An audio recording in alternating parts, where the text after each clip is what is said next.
You're listening to Audiology. Support this channel by becoming a member, and be sure to submit your requests for topics in the comments below. Back in 1791, there was a big fuss when the civil constitution of the clergy required clergy members to pledge their loyalty to the state. This didn't sit well with some folks, especially around Vannes, where locals rallied around their bishop, Sébastien Michel Amelot, to protect him from those from Lorient who were insisting he swear the oath. The next spring, things heated up near Quimper. A justice of the peace rallied several church communities to rise up in the name of King Louis XVI against the local government officials. By the summer of 1792, the tension spread to other areas, including the districts of Carhaix in Finistère, Lannion, Pontrieux in Côte d'Armor, Craon, Château-Gontier, and Laval. This time, the issue was opposition to a new levy of volunteers for the army. In a place called Saint-Ouen-des-Trois, in the Mayenne department, a guy named Jean Cottereau, who was better known as Jean Chouanne, became a central figure in the uprising. His nickname, Chouanne, is said to come from how he mimicked the call of the tawny owl, which was used as a signal among his followers. Despite a bounty on his head, Jean Chouanne managed to escape to England in March 1793. The Republican government even acknowledged him and his brother as key leaders of this revolt. By January 1794, in the region known as the Vendée Militaire, the local resistance fighters, known as Vendéens, were facing a tough time after a recent defeat. They were trying to hold off the brutal forces led by General Louis-Marie Turreau, known for their ruthlessness. Meanwhile, up north of the Loire River, groups of fighters called Chouans reignited their rebellion in territories the Vendéens had passed through. This uprising, taking root near the towns of Fougères, Vitré, and Laval, marked the beginning of what's known as the Chouannerie, sprouting at the edges of Mayenne and Ille-et-Vilaine. These resistance bands were a mix of surviving Vendéens from the defeat, local leaders previously embroiled in peasant revolts from March 1793, and even some deserters. Among their leaders were figures like Jean Chouan, Aimé du Boisguy, and Jean-Louis Trétin, who was notably nicknamed Silverleg. Operating under constant threat of discovery and death at the hands of Republican forces, many were driven by a powerful motive: to avenge family members lost in the conflict. The Chouans embraced guerrilla tactics, ambushing small military units, attacking pro-Republican towns, and targeting government messengers and funds. They also executed those they viewed as enemies, including government officials and informers. In response, the Republicans fortified their strongholds and towns, putting them under the watch of local militias and the strategic eye of General Jean-Antoine Rossignol, commander of the Army of the Coasts of Brest. A chilling law from March 23, 1793, declared that any caught rebels were to be swiftly executed by firing squad or guillotine. Rossignol even created bands of impostor Chouans, aiming to undermine the real rebels by spreading confusion and disrepute. The conflict was marked by severe brutality on both sides. In the Fougères district alone, around 2,000 Chouans and numerous Republicans were killed, not counting those who died in battle, were summarily executed on sight, or were victims of the quick and often merciless revolutionary justice. The Chouannerie movement quickly spread through Brittany, notably reaching Côte d'Armor under the leadership of the Chevalier de Boishardy. By the 15th of March, it had extended to Morbihan, spurred on by Joseph de Fay, Béjarry, former Vendéen army officers, and Pierre Guillemot, who encouraged a peasant revolt targeting Vannes. The rebels faced a setback at the Battle of Mangolérion, where they were easily defeated by Republican forces. Despite this, the rebellion didn't catch on in parts of Finistère and Côte d'Armor, such as Basse-Cornouailles, Léon, and Trégor. In Morbihan, notable figures like Georges Cadoudal and Pierre Mathurin Mercier, who had survived the Battle of Savenay, joined forces. Boulainvilliers initially took command in Morbihan, but later abandoned his post, taking resources with him to Ille-et-Vilaine, only to return and be executed by Pierre Guillemot's forces.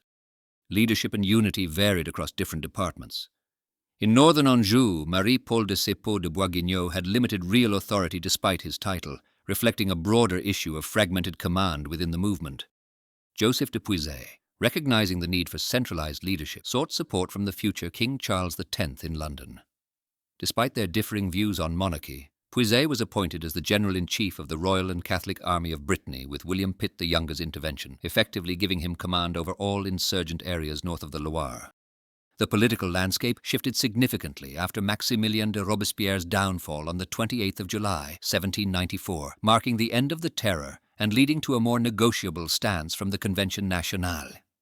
Responding to a call from the Agence Royaliste de Paris on behalf of Louis XVIII, Chouan leaders began peace talks.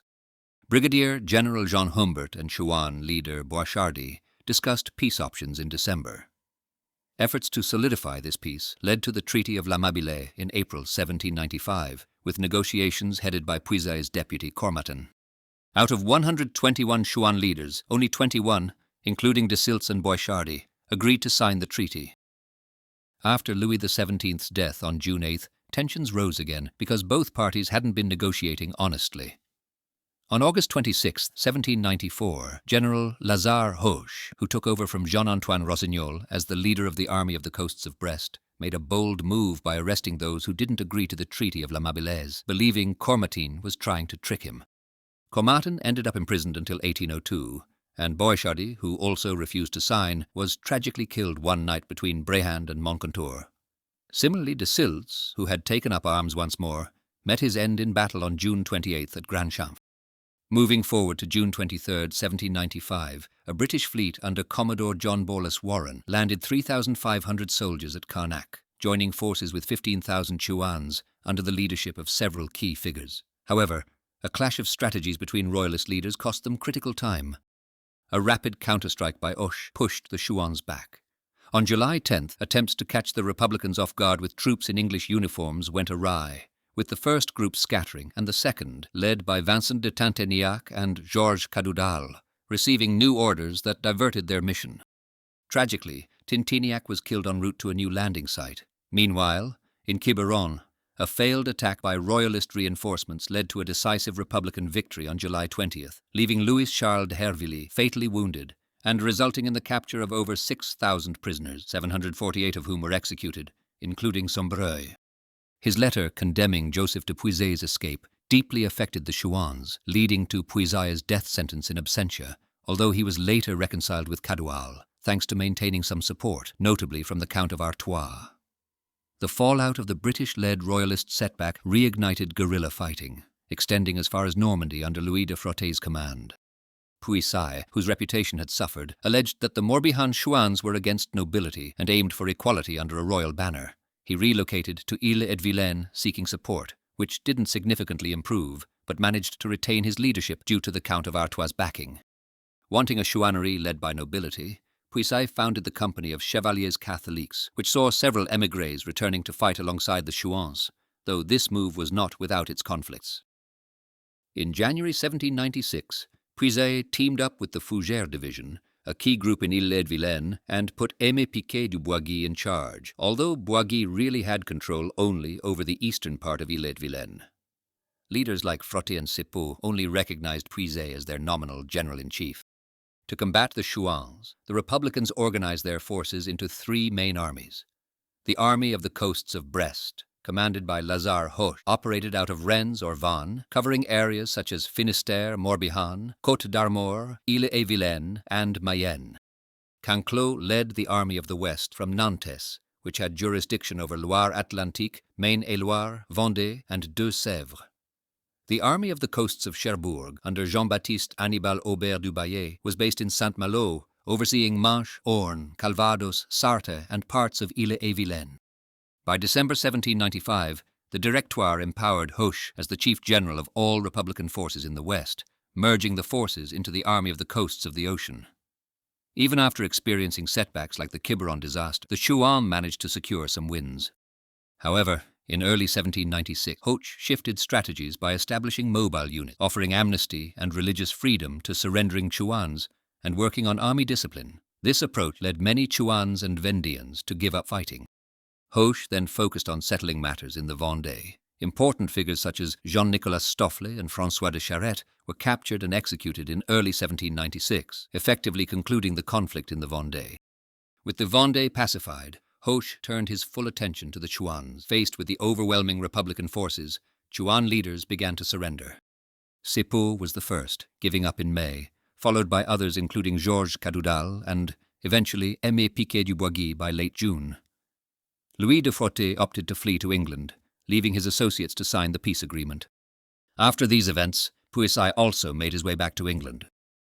The rebellion was led by key figures including Georges Cadoudal and his brother Julian, Jean Cottereau, also known as Jean Chouan, Pierre Guillemot, who was called the King of Bignon, and several other notable leaders such as Joseph de Puiset, Louis-Charles de Saulles de Grisol, and John-Louis Treton, who had the nickname Silver Leg, among others. In Brittany, the rebel group known as the Chouans had the backing of several nobles like Charles Armand Tuffin, known as the Marquis de la Rouerie and the Chevalier de Boishardy, as well as Count Louis of Rosmorduc.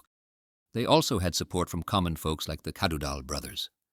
Over in Lower Normandy, Count Louis de Frot played a crucial role, while Guillaume le Métayer, nicknamed Rochambeau, was a key figure in Lower Maine.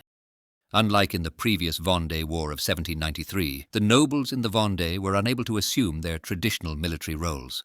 Instead of forming a traditional army, the Chouan leaders, who were mainly peasant farmers, organized into small, hard-to-catch groups.